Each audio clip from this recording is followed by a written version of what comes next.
It was pulled from the depths of the sea, corroded, broken, almost unrecognizable. But hidden inside was something no one expected. A machine, far too advanced for its time. In the year 1901, sponge divers near a Greek island uncovered a shipwreck. Among statues and relics, they found a strange collection of gears. At first, it seemed like debris.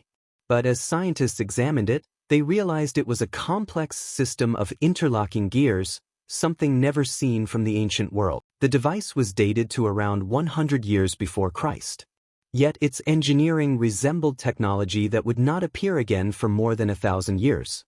Researchers discovered it could predict eclipses, track planetary movements, and map the cycles of the stars.